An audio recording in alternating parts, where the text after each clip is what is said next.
La guerre au virus est une guerre qui nous est menée. 1. Le coût du monde. 2. La conjuration des amputés. 3. La clarté de la terreur.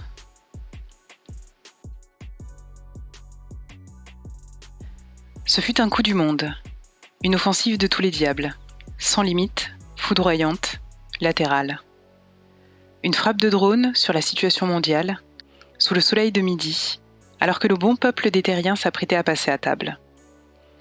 La déclaration sans semence d'un nouvel état des choses sous-jacent, boiteux, mais prêt à entrer en scène. La moitié de la population mondiale confinée. Une suspension instantanée de toutes les habitudes, de toutes les certitudes, de toute la vie. Puis un bombardement, un tapis de bombes, de chaque instant, psychologique, sémantique, informatique et informationnel et qui n'a plus cessé. La communication a toujours été de guerre. Elle est née dans ce cadre-là, elle n'a jamais servi qu'à cela, particulièrement en temps de paix.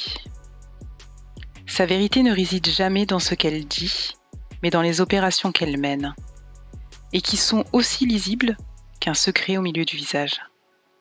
Tant pis pour ceux qui n'y voient rien. Un monde qui proclame, à longueur de séries, de romans, de jeux télévisés, de manuels de savoir-être l'éminence, de la duplicité et les charmes de la tromperie, veut qu'on le croie sur parole. Cela semble grotesque. Mais le grotesque ne se maintient que par la terreur. Il ne fut plus dès lors question que d'intimider. Cela non plus n'a pas cessé.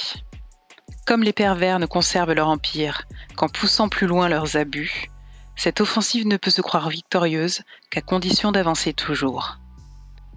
Le mal doit se faire tout à la fois, afin que ceux à qui l'on fait n'aient pas le temps de le savourer, conseillait Machiavel.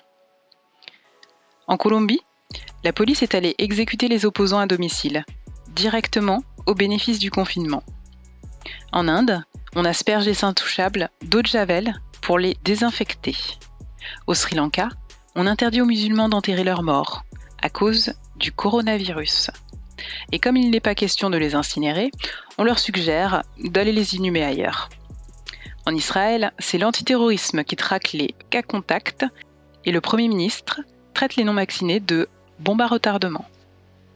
En Australie, à la mi-août 2021, une médiatique chasse à l'homme est lancée par la police en vue de retrouver un fugitif du Covid, Anthony Karam, qui n'est pas à l'adresse indiquée pour sa quarantaine, qui ne se trouve être non plus ni tout à fait blanc, ni tout à fait anglo-saxon, et ni tout à fait protestant. Finalement, la police débusque l'ennemi de la santé publique numéro 1, c'est ainsi qu'elle le désigne, dans un hôtel en face de chez lui. On le traîne devant les caméras en combinaison blanche avant de l'envoyer s'isoler en prison. En Italie, en réponse au cortège contre le Green Pass désormais requis pour travailler, le gouvernement interdit toutes les manifestations dans les centres-villes avec la bénédiction des centrales syndicales. Les gens pourront bien faire des sit-ins en périphérie, masqués et à 1 mètre les uns des autres. À Hong Kong, Carrie Lam, la chef de l'exécutif dont la révolte générale avait bien failli avoir la peau en 2019, se venge en organisant des confinements embuscades dans les quartiers populaires. La police boucle le quartier et contrôle tout le monde.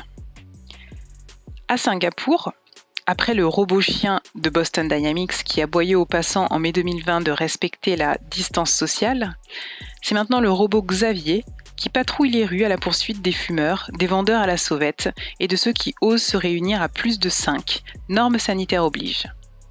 La délégation ministérielle française aux industries de la sécurité et à la lutte contre les cybermenaces s'intéresse particulièrement à cette expérimentation.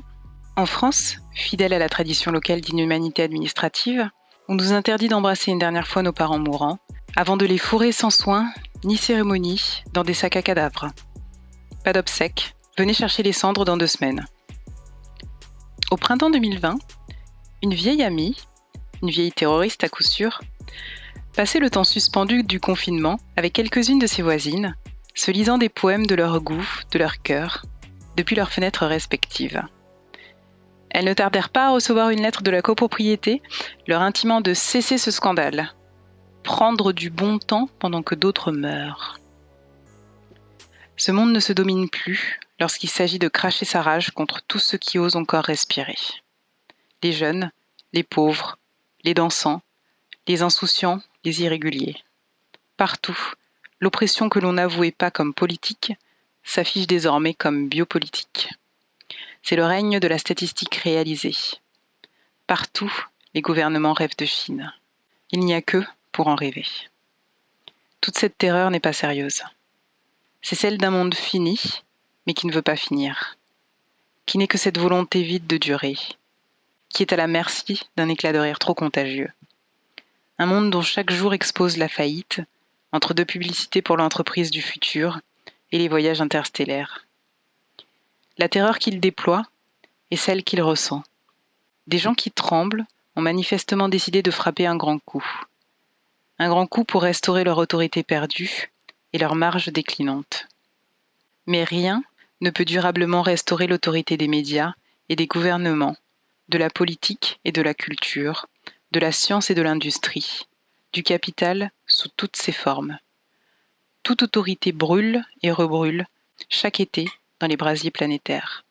Elle se noie et se renoie désormais dans chaque inondation sans précédent et chaque mousson à contretemps.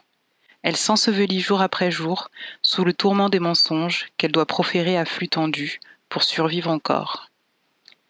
La technologie n'offrira aucun remède aux dégâts de la technologie. Ce monde ne parviendra pas à enjamber son propre cadavre. Son grand coup est désespéré. Qu'il n'y ait rencontré presque aucune résistance prouve assez combien plus rien ne tient.